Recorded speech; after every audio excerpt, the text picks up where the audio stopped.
Media का जरिए हम ये बताना चाहेगा कि जो एसटी बचाओ आंदोलन का टीम को हम लोग लेकर का जितने भी हम लोग का CBOs NGOs है वार्मली वेलकम करेंगे और उम्मीद रखते हैं कि एक फ्रूटफुल एक डिस्कशन रहेगा, एक पीसफुल डिस्कशन रहेगा और इसमें जो लॉन्ग पेंडिंग इश्यूज है हम लोग का लेकर का पब्लिक का ये एक सोल्यूशन में आएगा और वो लोग का लीडरशिप से भी हम लोग का अपील रहेगा कि एक कंस्ट्रक्टिव एक पॉजिटिव एक रिजल्ट आए इस डिस्कशन में।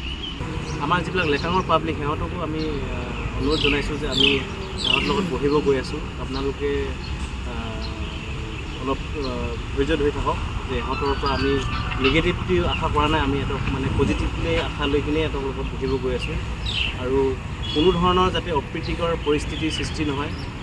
ইয়াত আমাৰ কমিউনিটি বেছ অৰ্গেনাইজেশ্যনবিলাক আছে, সকলো মৰাণ দেউৰী আহোম কছাৰী আদিবাসী সকলো কমিউনিটি বেছ অৰ্গেনাইজেশ্যনবিলাক আছে। পাৰ কমিউনিটিৰ পৰা ৰিপ্ৰেজেণ্টেটিভ পঢ়িব আৰু কোনোবাৰ কাৰোবাৰ লগত যদি কিবা ৰেকৰ্ডছ আছে কুৱেশ্যন আছে নিজৰ নিজৰ কমিউনিটিৰ জেনেৰেল ছেক্ৰেটাৰীক প্ৰশ্নবিলাক দিব পাৰে বাই টেলিফোনিক বাই ৰিটেন এনি মিনছত যে মোৰ ফালৰ পৰা এইটো আপোনালোকে সুধি দিব সেই টিমটো।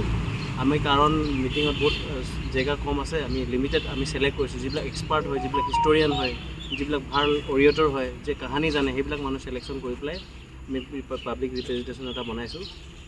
আমি মিটিঙৰ জেগাও ছিলেকশ্যন কৰিছোঁ আৰু কাৰোবাৰ যদি লেকাঙৰ পাব্লিকৰ প্ৰশ্ন আহে যে মই এইটো বস্তু জানিব বিচাৰিছোঁ, মই এইটো সুধিব বিচাৰিছোঁ, নিজৰ নিজৰ কমিউনিটিৰ জেনেৰেল ছেক্ৰেটাৰী নিজৰ কমিটি বেছ অৰ্গেনাইজেশ্যনৰ জেনেৰেল ছেক্ৰেটাৰীক সেই প্ৰশ্নটো ৰাইটিং ফৰ্মত দিব বুলি আশা ৰাখিলোঁ আৰু কোনো যাতে অপ্ৰীতিকৰ সৃষ্টি নহয়। আমি সিহঁতক এজ এ আলহী হিচাপত আমি ট্ৰিট কৰিম আৰু আমি সিহঁতক এটা ভাল মটিভ লৈ পেলাই আমি নিজকে প্ৰেজেণ্ট কৰিম।